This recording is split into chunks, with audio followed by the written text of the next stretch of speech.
Hey, Margie. How are you? Excellent today. Thanks. How about you? I'm really good, thank you. So today we're speaking with Andrea Bryant, Awaken Astrology, for your weekly quick notes for the week of January 14th. Yep. What do you have for us? Oh my God, it's a fabulous week because on Tuesday, January 16th, we have a new moon in Capricorn. And it happens in the evening, happens a little after 7 o'clock here Mountain Time. Will be a little after 6 o'clock Pacific Time. Okay. Right. And so we have a new moon is always a time to set an intention for what we want to accomplish for the month, utilizing all the energies from the planets that help us. New moon is a conjunction. That means a working together of the moon, which represents unconscious reactions, and the sun, which is our conscious awareness and desire. So we have both of them working together in Capricorn, the sign of the goat. And the goat is practical and responsible and efficient and consistent and sure-footed. The goat knows how to get to the top of the mountain. So it's very much about goals and reaching your goals.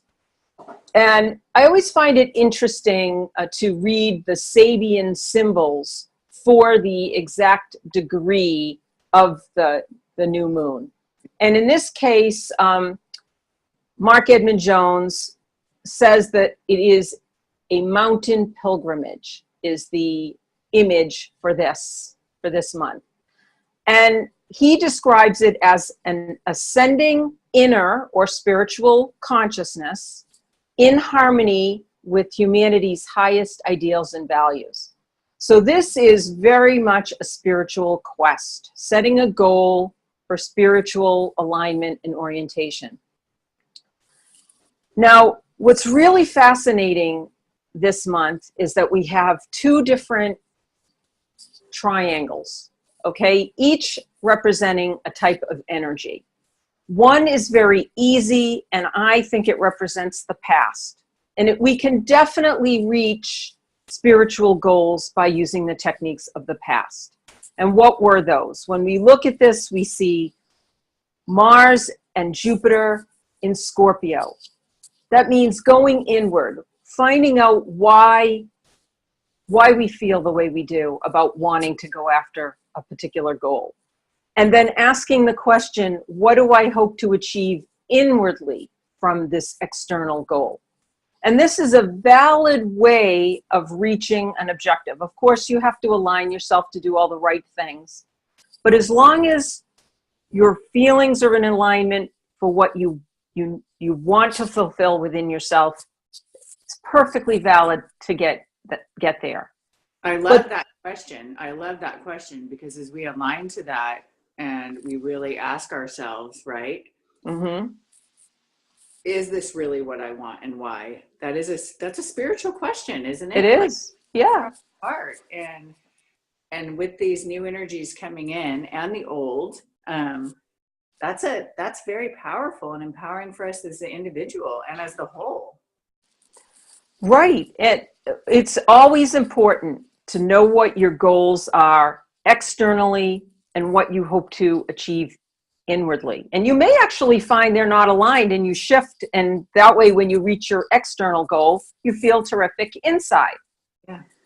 Now, the new way right now, the new triangle expresses itself as a challenge. But just like any weak muscle where you have to pick up the dumbbell, you have to strengthen the muscle, and then eventually that muscle grows strong and ends up being your best asset.